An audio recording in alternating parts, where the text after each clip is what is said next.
For me, I think the real turning point was maybe when I was 11 or so. I lived in New Jersey, and I didn't know that many other people who were into the things that I was into.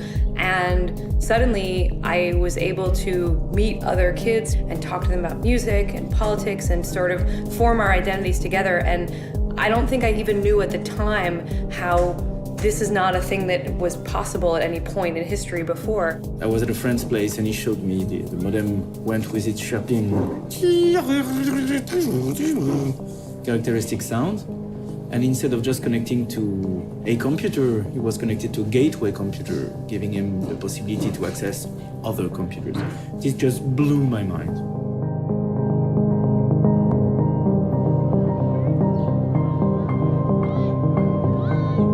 And the simple fact that they could have, forums or blog discussions with people across the world, I thought that it was really magic.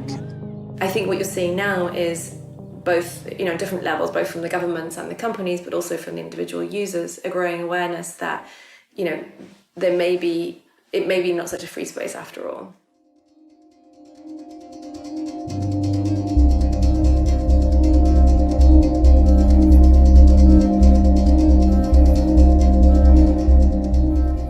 US intelligence confirms it's collecting the private messages of internet users. 9 major internet companies, they include Google, Facebook, Yahoo, Microsoft, Skype, YouTube, Apple, AOL, and Paltalk, have been used by the FBI and the National Security Agency to monitor photos, videos, emails, audio, and all other sorts of information, tracking a sweeping scope of individuals' online activity.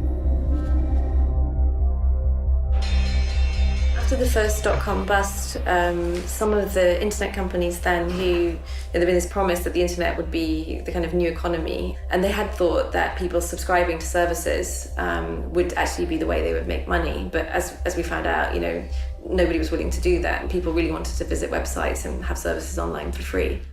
After that, a couple of organizations started experimenting with the idea of using the data that they had on their users and realizing that this was quite valuable in the context of advertising. And that's kind of how it started. It's what some people call the internet's original sin. When 9/11 happened, they took the programs that I had helped do and put together and used them to spy on everybody on the planet, including all US citizens first. We were the first ones who they adopted bulk acquisition and bulk collection on. That was US citizens. They do it in the easiest way they can, which means if companies have assembled information about their customers, then that's a readily accessible set of information about a large number of people. Then the intelligence agencies will simply go there and buy it from that company or get access to their data directly. It's a kind of surveillance that is rather invisible to the person, and that is at the crossroads of public and private actors.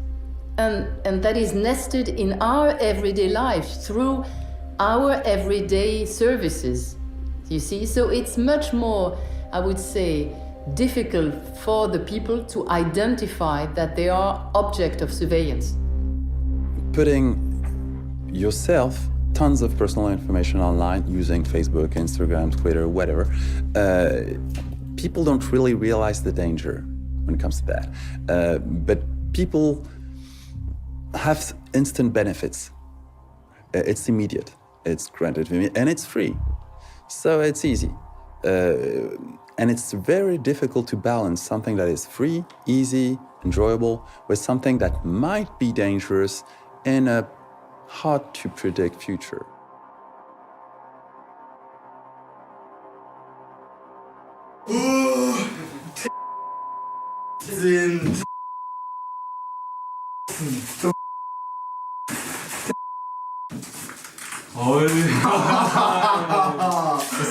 Was du saufen oder was? Ja, boah. Willst du ja mal zusammen gucken, nicht? Ich hab's halt gefällt da. Oh.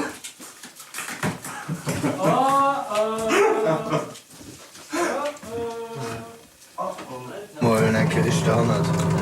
Einfach zu checken, was weißt du einfach. Detail also Filter.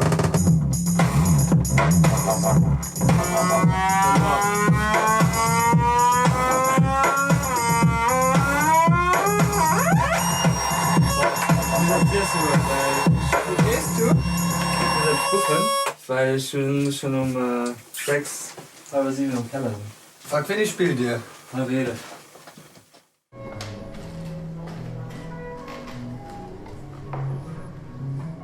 Gordon hat, weil der Regie gemacht hat in Leipzig, wie man da vorgeht, weil die haben irgendwie nicht mehr viel Geld über und sollen damit irgendwie dabei haben. Und das wird wahrscheinlich irgendwie so eine Vertragssache. Jo, nee, das ist super. Jo, bis bald. Ciao. Without a doubt, the most I'd say aggressive data collector is through the mobile phone, because we're taking it with us in the things that we do. And when this acts kind of like a tracking device, we're leaving data traces that not only indicate things like services that we're accessing, but also where we're going and what our behaviors and patterns are. What you can see very quickly is things like, when does that person often go to bed? Are they traveling? Do they call if they're traveling, did they call a partner every morning? Did they call them in the evening? Did they go out for dinner? Who are they talking to? Who are their the social graph is called, meaning the circle of people around them.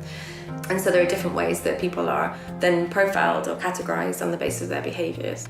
Another thing that's happening is that people, again, through their social media use, are being profiled in terms of maybe their political affiliations, their religion, their sexual orientation, these kinds of things. There's the companies that we're perhaps not surprised are collecting our data. So for example, the news website we go to, or maybe the use of Google, that kind of thing. But then there's the companies that are tracking our data that we don't see, that we don't kind of choose. So for example, when we're looking at a website for the news, there'll be lots of other what are called third-party trackers. Those third party are present, some of them, are present nearly 100% of your navigation.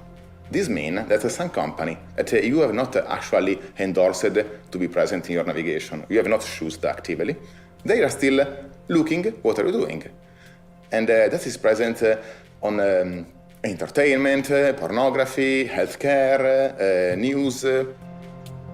This is what some people call the data brokering industry. Some of the most, I'd say, the growth areas there are things like online dating or websites discussing health issues, for example. The business model for the people who are providing the site is to collect your data and often sell it on, for example, in the case of health sites, to pharmaceutical companies. So you checked her out now. At least I have some impact. So what is she doing? Is she fine? Let's yeah. Yeah, I think so. We can check. I think we posted a picture 5 minutes ago. And right now too. Yeah, that's just very. Hallo and Maxwell. Yeah, I'm always sending nice ones and then Kim is answering the ugly ones. I said, that's nice. And Kim said, no, this is nice. Is that like emojis that you have to buy? No, you just download. But why would connect my camera? But it's not about this, it's just the possibility that if you want it to value, they can do it. Like, well, but this is technology. This is technology. But I feel like that's why I don't care, because I think, okay, no one wants to know what I'm doing anyway. I mean, But I think it's really interesting that everyone says I don't have anything to hide. Like, I have something to hide because I do stuff which is against the law, and I think we all do in a way. I'm not doing anything against the law. I don't have anything to hide. I don't have any. Well, I do actually.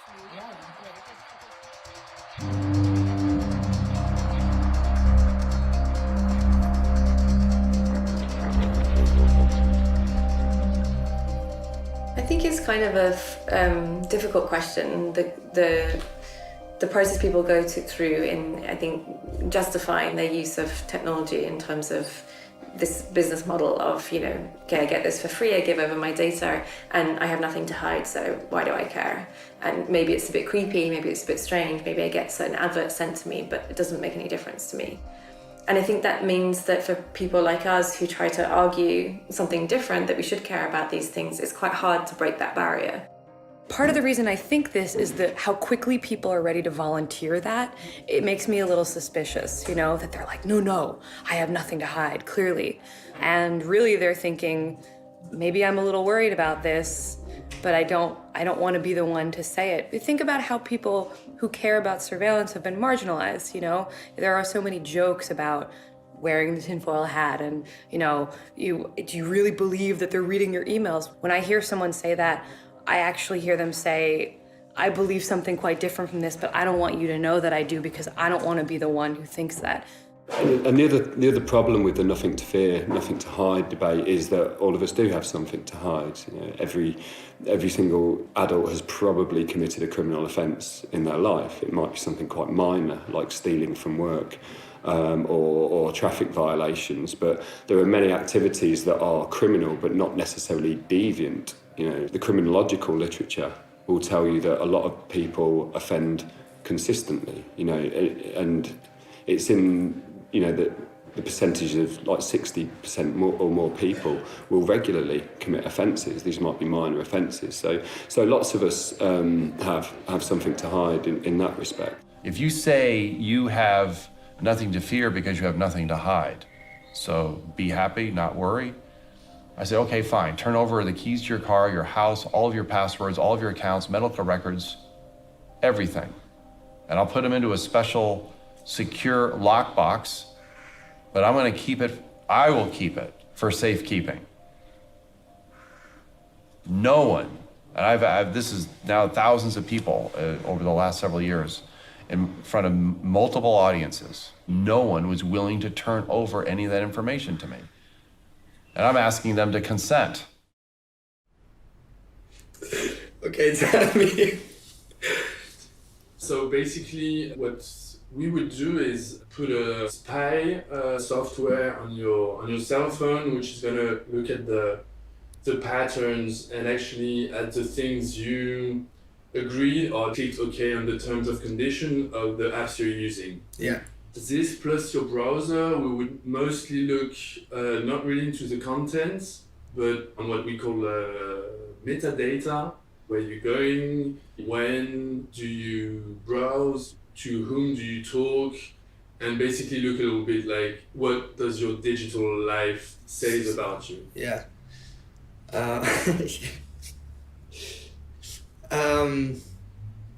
Is it like my computer and my cell phone? Yes. Tracked? Yes. Okay. You know a bit how I am, and I don't really give a shit.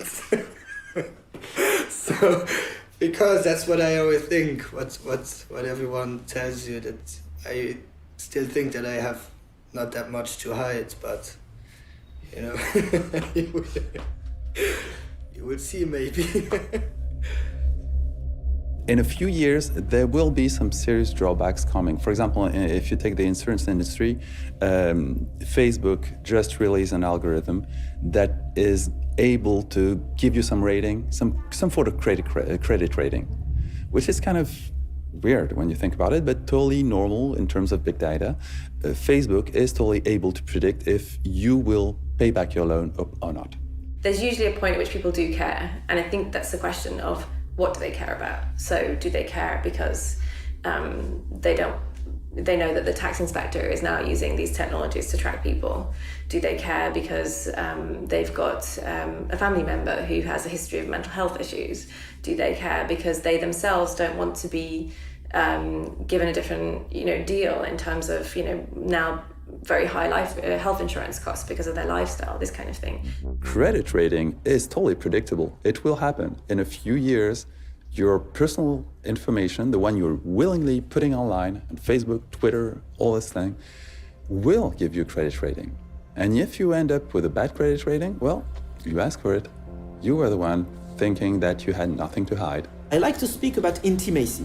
And if fundamental rights seem like something remote, something you may not want to care about because, you have to fill your fridge, you have to pay the rent, you have to wipe the baby's ass and whatnot, then an intimacy is not what you're willing to give up. You understand what it means. Intimacy is those spaces where you are truly yourself, either alone or with people you decide to share this intimacy with. Intimacy is when you're naked, either as a metaphor or really. It's when you can experiment with yourself, you can experiment with with new ideas, with new concepts, with new practices, without being judged by your peers. If you're in the middle of a crowd of 100 people and take a guitar and think, what would it do if I played like this, cling, clong, clong? You would never do it. If you're alone in your bedroom with that guitar, you do the cling, clang, clong, and maybe it sounds like shit. And you try again, and again, and again, and again, and again. And maybe after 1,000 times, you'll feel ready to have another person listen to it.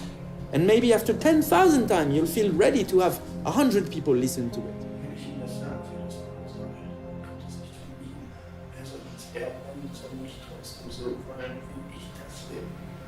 Der andere soll einen einfach mal wollen.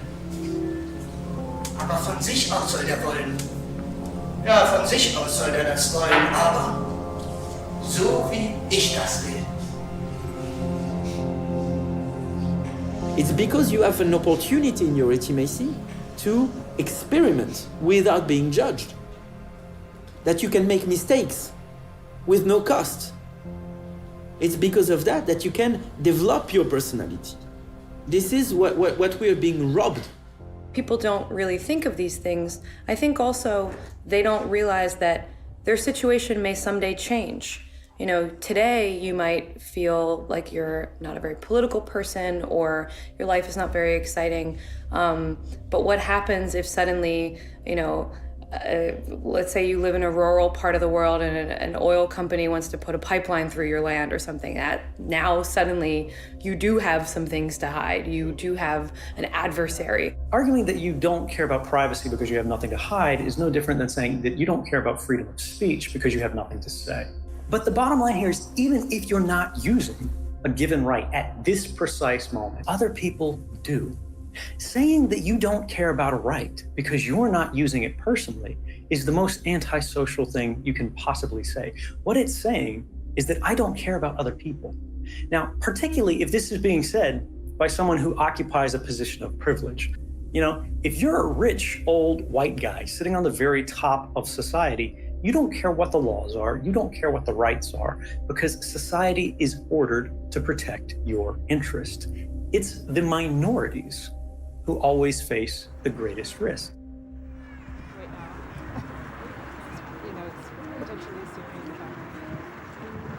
I saw my mom and my grandmother go through some really tough experiences. And I, became aware that discrimination and violence against women and girls wasn't just happening in my family or community. And I decided that I wanted to work on these issues. And it wouldn't be unusual for a human rights researcher to become a target even of US surveillance. I'm someone who has interviewed not only Somalis and Egyptians, but also Iraqis, Afghanis, Yemenis. So, the people that I interview typically are coming from populations of extreme political interest to my own country, to the US. In context even of the war on terror. And I do think that it's, not only plausible but probable that I became a target of US intelligence interest, not just because I'm a human rights researcher, but after doing this research with Somali girls and uncovering instances where girls named Americans and Saudis as so-called clients of sex-trafficked refugee girls in Djibouti.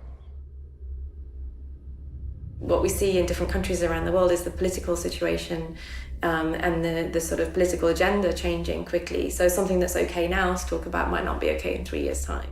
If you combine a drastic and very disruptive technological progress and this soon-to-come political disruption, you will end up in a short time period in something so different that any kind of prospective effort is really, really difficult to make.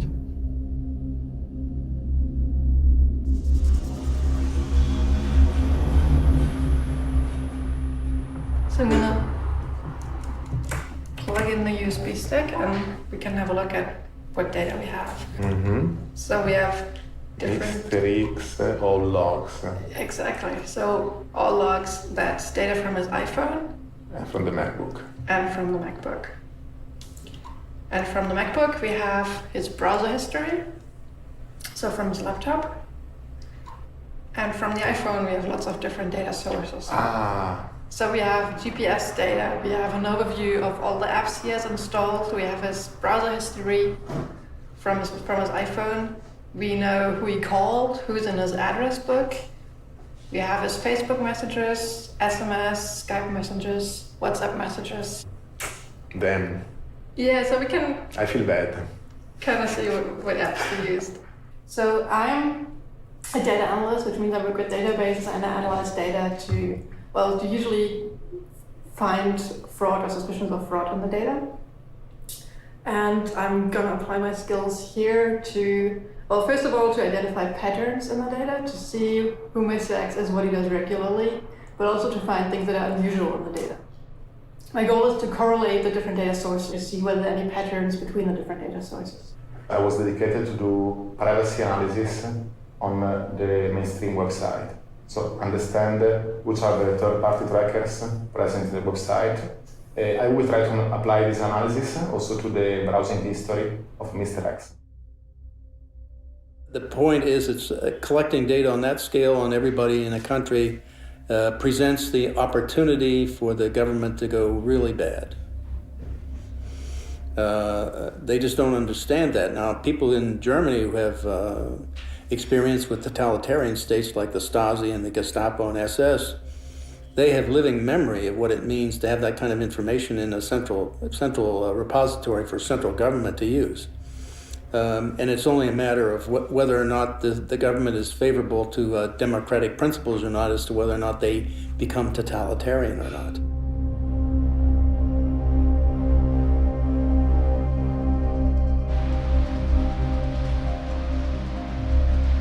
Mein Plan war, mit der Demonstration mitzulaufen bis zum Ende, dort wo das Politbüro auf einer Tribüne stand. Auf meinem Transparent stand der Satz: Jeder Bürger der DDR hat das Recht, seine Meinung frei und öffentlich zu äußern.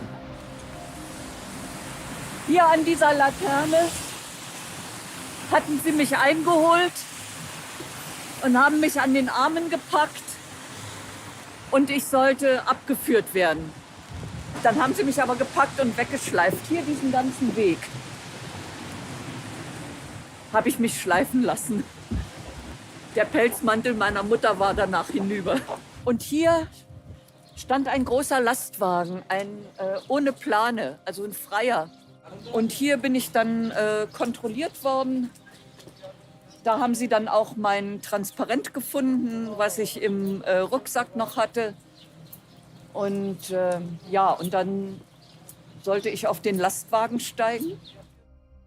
The Minister of State Security always said, we have to know who is who. That was his always repeated sentence. That's the main question in our work.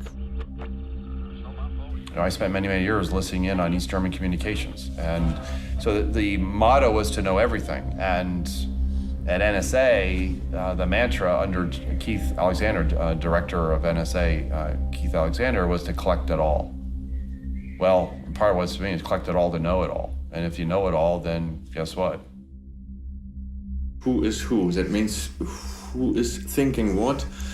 This was very important because the Stasi wanted to influence people and to stop political activities before they started.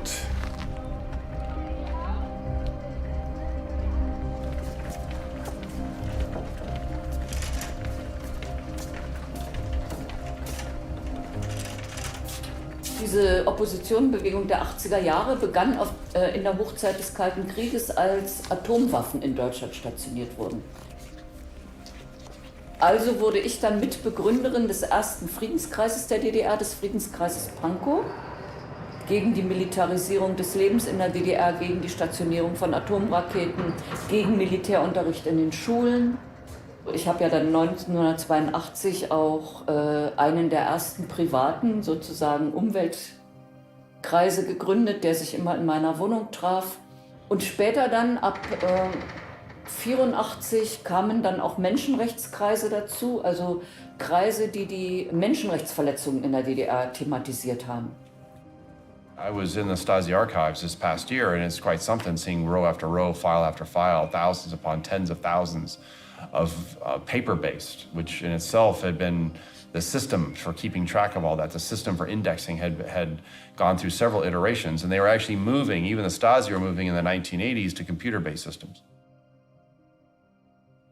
Tonbandmitschnitt hier. Hier ist ein Tonbandmitschnitt. So sehen die dann aus. Ja? Da ist bei einer Veranstaltung heimlich ein Tonband mitgelaufen von der Staatssicherheit. Und die Staatssicherheit hat dann dieses Tonband abgehört und hat aufgeschrieben, was ich auf dieser Veranstaltung gesagt habe. Es gab aber auch Abhörprotokolle vom Telefon, weil ich für die Stasi wichtig genug war, meine Anrufe abzuhören.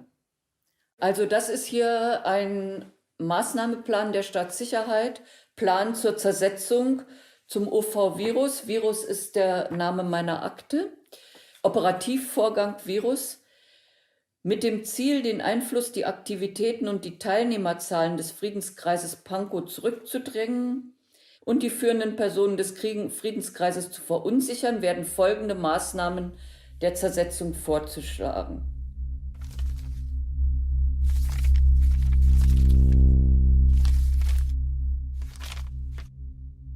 Das ist ungefähr ein 20.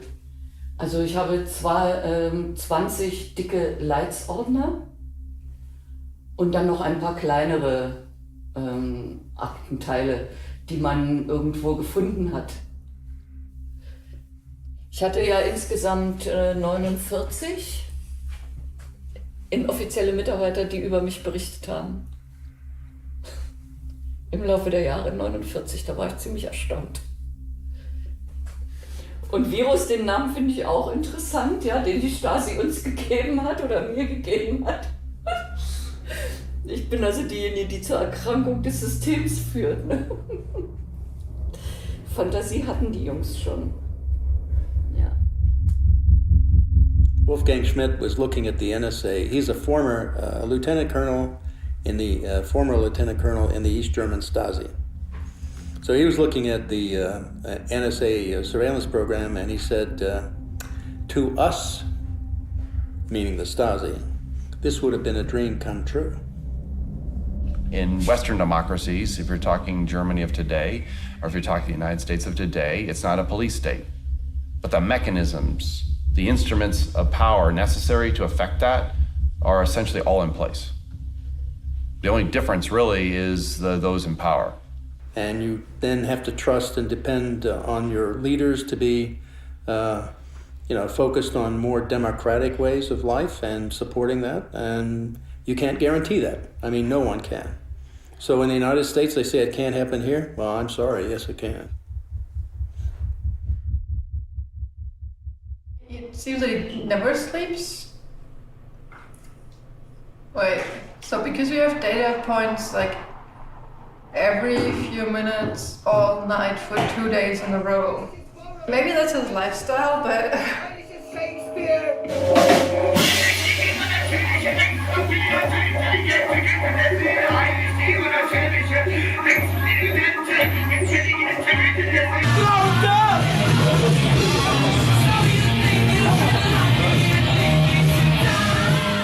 Here, for example, last data point is at midnight, and then we have another one at 11 in the morning. So that would make sense. So maybe it was really just that he didn't sleep for 2 days in the beginning. And then as I recovered with 11 hours of sleep.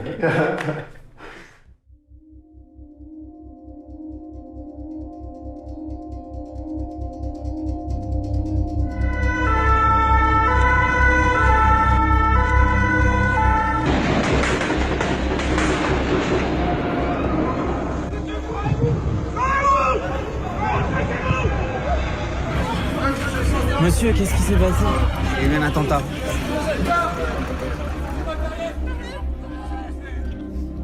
French MPs have approved a bill which would give intelligence services their most intrusive domestic spying abilities ever, with little judicial oversight. The move comes in the wake of the Charlie Hebdo attacks in January. This bill will govern all of the powers available to law enforcement, the security and intelligence agencies and the armed forces to acquire the content of communications or communications data. Dies ist ein guter Tag für die Sicherheit und die Freiheit der Bürgerinnen und Bürger Deutschlands. Es ist ein schlechter Tag für die großen Verbrecher aller Art. The net effect is if you are a law-abiding citizen of this country, going about your business and your personal life, you have nothing to fear. There are many narratives. One is the nothing to fear, nothing to hide argument. The other one that's commonly articulated is that there is a balance between security and liberty, or sometimes that's more narrowly defined as a balance between security and privacy. It's an extremely problematic way of conceptualising these things for several reasons. Benjamin Franklin said something along the lines that people who are willing to give up their liberty for security will lose both, and they deserve neither. And what I take from that is that there's not a simple balancing. These aren't things you can easily quantify and measure against each other. I would say very simply, bulk surveillance has been a direct and absolute continuing failure. I mean, it has stopped. They justified by the terrorist groups and stopping terrorism as the means of doing it, the reason why they have to do it. But in fact, it has failed in every turn. Every attack has happened, and they've not been able to stop it by bulk collection. Each time you have a terrorist attack somewhere in the world, you hear right after, oh, see, we need more security, we need more securitarian law, we need more power to the government agencies and the such. It's more than 20 years I am in data protection, but I still am a member of the judiciary with a background on organized crime, anti-mafia legislation, and it was me drafting the so-called Italian Patriot Act. So no need to persuade me that at certain stages interferences are essential and even invasive activities by the state. The efficiency of criminal investigation by police and judicial offices should build on selective sources. What works is difficult, is infiltrating the networks, is surveilling the individuals, is blending into the mass, is for agents to learn languages and risk their lives. And the agents don't want that. They got those big computer systems where they can watch the whole world. Well, guess what? It doesn't prevent terrorism. That's true in Paris, that's true in Copenhagen, that's true in London, that's true in New York and in Boston and Texas and California. All those attacks, they've never been stopped, yet the people they knew that did it, they knew about them and knew they were potential terrorists. But they didn't do anything about it, and the reason is because of this bulk acquisition. They have to wade through all this bulk data to try to assess them and what they're doing as a threat. That means the consequence of that is people have to die first. Then you go look at the people who did that, and then you focus on them, and then you go after anybody who was associated with them. A focused, targeted approach will give them the opportunity to stop people from dying. That's what they need to do.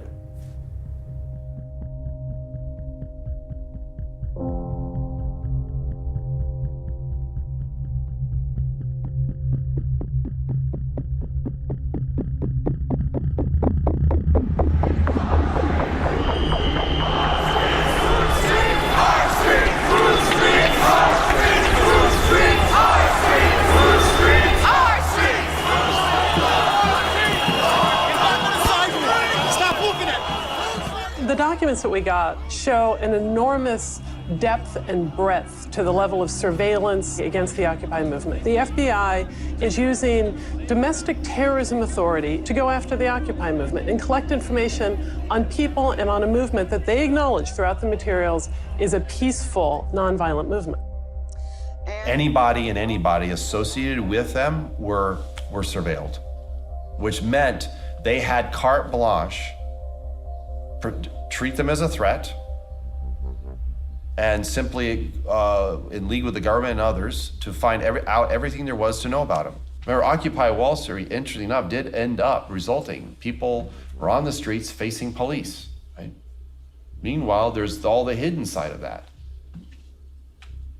And with cameras that can now do facial detection from many hundreds of meters away, scanning crowds, right?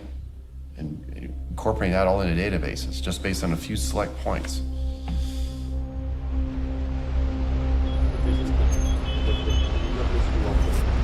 Donc là, si tu regardes par exemple, là où j'ai vraiment pris conscience de la filature, c'est juste là, avant le panneau là. Donc il y avait le type avec sa capuche.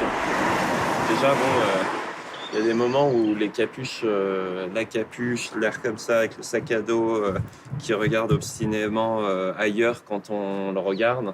Et au moment où j'ai fait demi-tour, il s'est passionné d'un coup pour l'interphone de l'immeuble en regardant si c'était pas l'adresse là.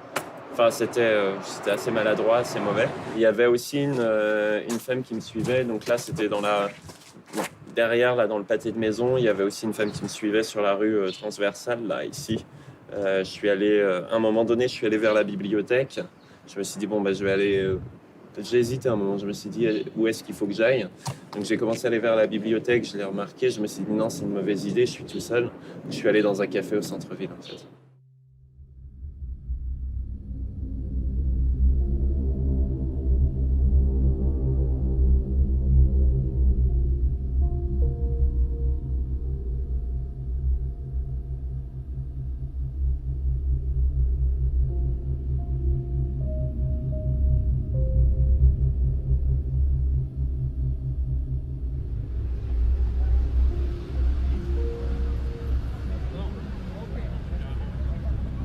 Moi j'étais investi depuis plusieurs mois sur les processus d'organisation de la COP21. Donc en gros c'était toutes les questions logistiques et moi j'étais un peu dans la commission juridique de soutien aux manifestants.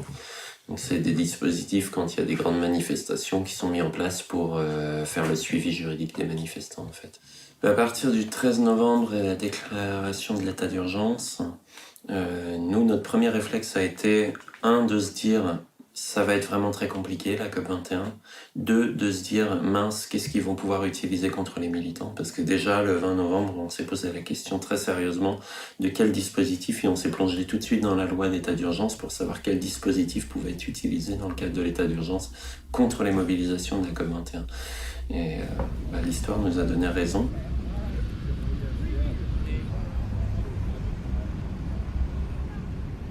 Et ça a mis une pression extraordinaire sur l'ensemble des dynamiques, puisque c'était censé être une mobilisation internationale où étaient attendues des dizaines de milliers de personnes, voire des centaines de milliers, parce que c'était plutôt sur ça que tablaient les grandes organisations telles que Havas ou autres, qui le 29 novembre voulaient ramener plusieurs centaines de milliers de personnes dans la rue. When we see activists from Occupy Wall Street being surveilled with the very same tools of mass surveillance, when we see that activists in the US, because they're Muslim, are being surveilled, when we see in France that state of emergency is used against ecology activists and all kind of activism, we have a demonstration that anti-terrorism as a way of governance only leads to injustice, only leads to undue abuse of power. So you understand why the state wants to send examples, right? They don't have to have entire segments of the population being obviously outed, right? They just have to keep track of them. And those that are a bit more let's say expressing themselves, let's say a bit more questioning about authority, well, they're the ones we're gonna pay a little bit more attention to, especially if they organize, especially if they associate. La note blanche, c'est toutes les petites notes cumulées que les agents de renseignement prennent sur le terrain. Par exemple, là, je vois animateur du camp de Bure. Donc effectivement, pendant 10 jours, il y a eu un camp un village organisé à Bure, dans l'est de la France, contre un projet d'enfouissement de déchets nucléaires. Donc ça rassemblait 800 personnes par jour, et c'était en lien avec les associations locales, ça a été construit avec les habitants du coin, ça a été construit avec énormément de monde. Donc de ne retenir que il y a eu des actions, de le superposer à il a animé des réunions, c'est comme si j'avais organisé ces actions en fait. On met ça dans la note blanche, Je participe à la mobilisation, je fais partie du collectif de soutien à la lutte de Notre-Dame-des-Landes contre la construction d'un aéroport à Nantes. On avait organisé juste un petit rassemblement spontané à la station Notre-Dame-des-Champs à Paris. Et ça, c'est faisceau d'indices concordants. On n'a pas de fait, on n'a rien, pas d'accusation. Et pour cause, j'ai un casier judiciaire vierge, il n'y a pas de fait en fait. Ça montre vraiment qu'à la fin, on construit une figure de l'ennemi intérieur, de la personne qui va menacer les institutions de l'État. Et c'est ce qui se retrouve à la fin quand c'est écrit que l'intéressé participe activement depuis plusieurs années aux actions menées contre les représentations de l'État. Voilà. Et à la fin, on a ça. Et cette feuille-là, quand un juge il a ça, et ben il part du principe que ce qui est là, c'est suffisamment convaincant pour qu'on ne remette pas en cause la version officielle, en fait. Do we really want a preemptive crime society where if I decide you might be? I mean, this is what's happening. This is where if you get this much information, the temptation of a secret power to abuse it, where you turn your own people inside out because you have the power to do so. And that is pathological. This is a pathological condition. It goes far beyond actual threats. It goes far, you have threats, right? Because that's to justify the need for all of this security apparatus. But you're ultimately using it for social control. I think any state which does surveillance is essentially to make sure the state power will not be endangered by the people. They want to keep the power. So they want to know what people are doing, with whom they have relationships, so that they can, if necessary, block the people they think are part of the political antagonism. We've redefined what privacy is. No reasonable expectation of privacy. Wow, redefine privacy, so you define it away in a way that actually suits the interests of national security. Whoa, remember that thing? Nothing to fear, nothing to hide. Then why, if you're so fearful, are you that fearful of the people? I mean, I can reverse all of this. I can reverse it and say, they must be incredibly fearful of the people. They may not say it that way, but then why would you need all these records, just in case?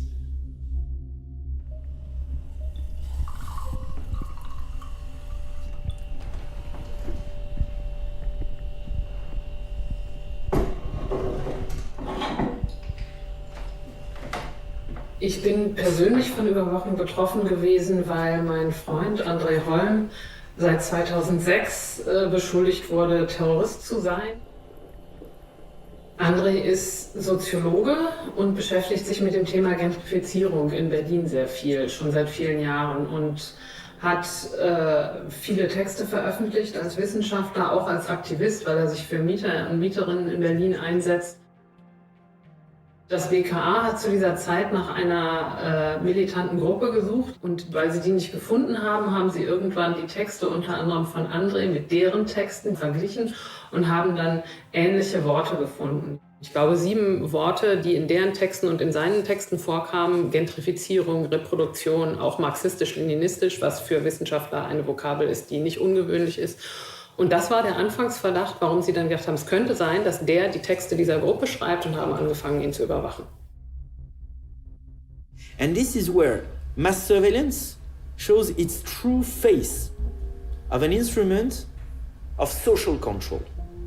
This is the main purpose, the main effect of mass surveillance, is to keep populations under the diffuse impression that if they say something, or if they do something that may make them look like they have something to hide, that may be something worth hiding, then people will know about it, so they better not say it and not do it. This is how it works in every authoritarian regime since the dawn of times.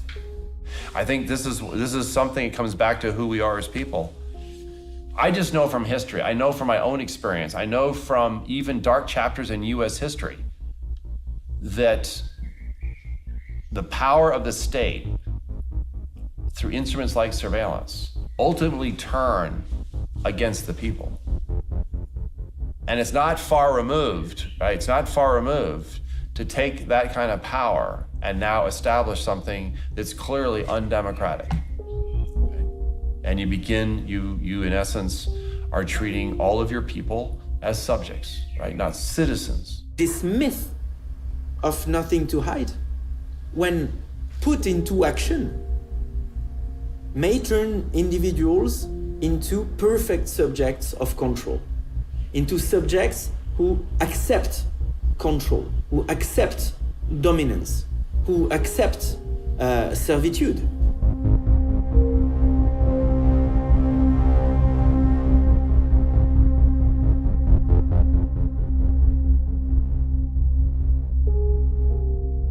You remember, even in 1984, I mean, that's a novel that has become very real for me. Or even in Brave New World, which is another way of looking at this, okay? Sort of the bread and circuses routine, right? Here's the problem. If I say I have nothing to hide, I'm gonna come back to that because I have people in my network right now that will actually say that knowing full well what they say. Then where does it end? Because if you say in terms of electronic communications, I have no reasonable expectation of privacy, then where do I have an expectation of privacy?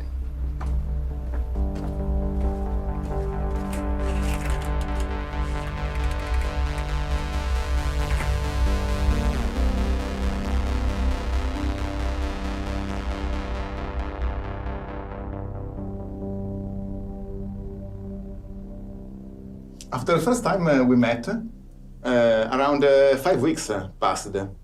And in this time, we perform a sort of unprofessional stalking of a subject we call Mr. X. So we only looked at the metadata. That meant we didn't touch the content of your Facebook messages and so on. We only considered data about data. Mm-hmm. So for example, if you talk on the phone, metadata is how long does a call last, who's calling, whom. And the reason we only looked at metadata is because that's really what governments admit to doing in terms of surveillance.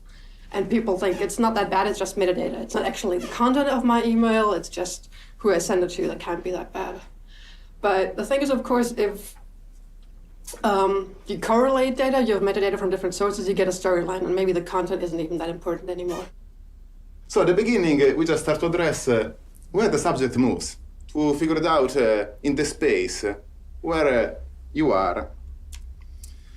This is, for example, the first week, no? Between the 23 and 27 of March. And we see that you spend some time in Berlin and then in Hamburg. In the third week, we saw that you were basically in Berlin only, and we are seeing a different visualization. It's called the cluster, and this permits us to see which is the location where you are more often. That is necessary to understand you are living in this street, Wartstrasse, near Tempelhof. In the fourth week, we are seeing a different visualization. Most of the time you were in Berlin. Sometimes in the northeast to do sport. Sometimes when you are running around the Tempelhof airport. But most of the time you see the color, the darker color show where you were more frequently. So your place, the bar is in front of your house, and some friend of you near Gorlitzer Park.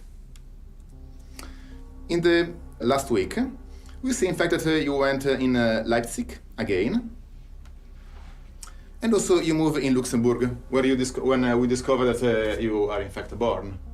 Analyzing the URL you are connecting, we saw at first who you are and which is your Facebook profile. And then we find another secondary event. What has attracted me was this spike. This is the most high frequency usage of web you have done during this month. Why, I wonder? That was the point. 27 to 28 of March, has get hired one episode in which you were performing in Tatort. The reason of the spike of the navigation is that you were quite concerned on the critics and the reaction of the person. So mostly you were checking if everything went good, if your performance has been appreciated by the audience, a spike of Facebook message appears of persons that normally don't talk with you. So probably they were just telling, congratulations, I saw you, well done, Max. And this is the same kind of anomaly that happened during the birthday, when persons that normally are not in touch with you, but for that day, they arrive. We saw that you were quite active all the night, until 6 a.m. at least, maybe with a couple of hours of stop. Another way to see anyway the metadata is just to synthesize and take some very peculiar moment of the day. For example, where you were between the 4 a.m. and the 5 a.m. So, where did you sleep last night? Mostly we see that are 2 days where you are in the towers.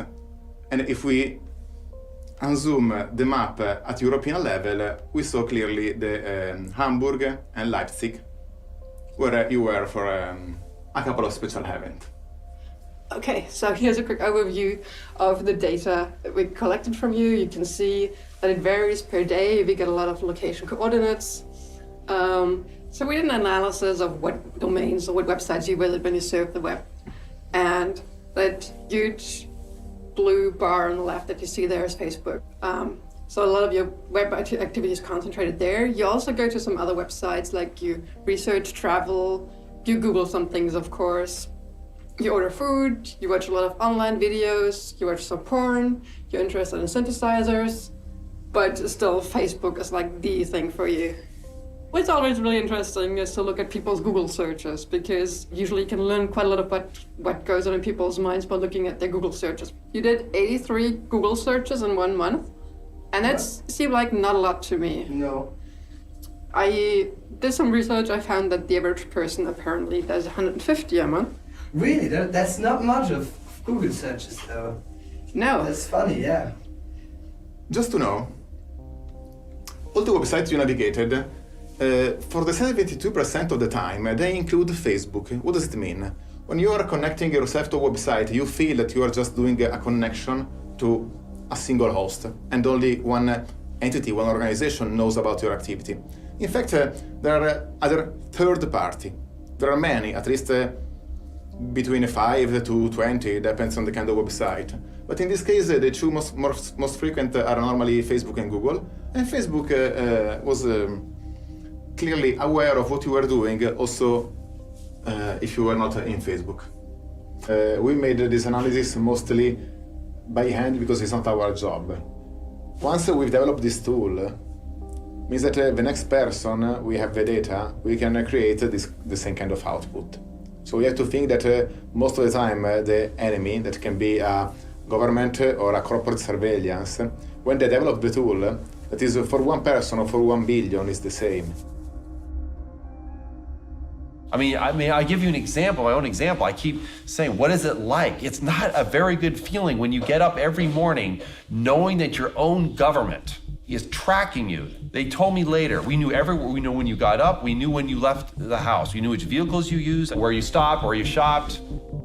Every electronic communication that they had access to was being monitored on a 24/7 basis, including my phone. Where do you go in that regime? Where do you go? I can get emotional. Where do you go? Where's a safe place? Where do you go to be yourself, right?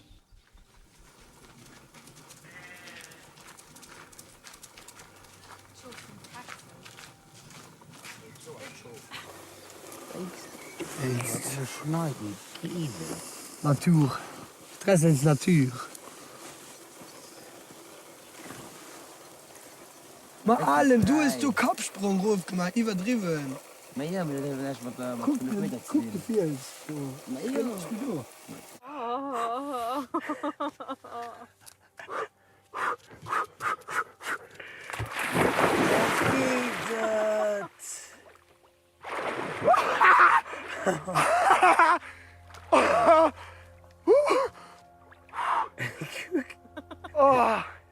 Oh, c'est bon. Oh, c'est froid. Are we back down to just my physical body? Just literally the only thing left now is in my head that's private? And even that's suspect with emerging technology? Then where do I go that's safe? Where's the safe from? I get back to 1984. Winston cowered in the corner. Why? Because it was the only place where the surveillance cameras couldn't see him, which meant they knew where he was. And in the end, people forget the rest of the book. They haven't read it. People have finished reading 1984. It's quite dystopian because even Winston gives up. Winston is the protagonist. Winston is the person in all of this, right? What happens to Winston is what happens to society. Also die allermeisten inoffiziellen Mitarbeiter, die lange für die Stasi gearbeitet haben, und das ist die Mehrzahl, die hat das freiwillig gemacht. Zum Teil haben sie ein bisschen Geld gekriegt, ja, zum Teil ein paar kleinere Geschenke. Aber ich glaube, die Hauptsache war dieses Machtgefühl, was die hatten. Aber es war der Mann, der Bruder, ja, der Vater, der Sohn und so weiter. Die ganze Palette. Naja, das hat ja, glaube ich, gesagt, ja, in meinem Fall war es mein Mann. Und der hat aber dann später gesagt, er hätte das gemacht, weil er Angst hatte, dass ich verhaftet werden könnte. Und dass, wenn er mit der Stasi zusammenarbeitet, er das erfahren würde, dass ich verhaftet werde oder werden soll und mich dann davor schützen kann. Und ich glaube ihm das auch, weil als ich zu dieser Demonstration gehen wollte, bei der ich dann verhaftet wurde, er hat alles versucht, mich davon abzuhalten, außer zu sagen, du, ich weiß es von meinem Führungsoffizier, dass du verhaftet werden sollst, also bleib hier. Das hat er nicht gemacht, ja.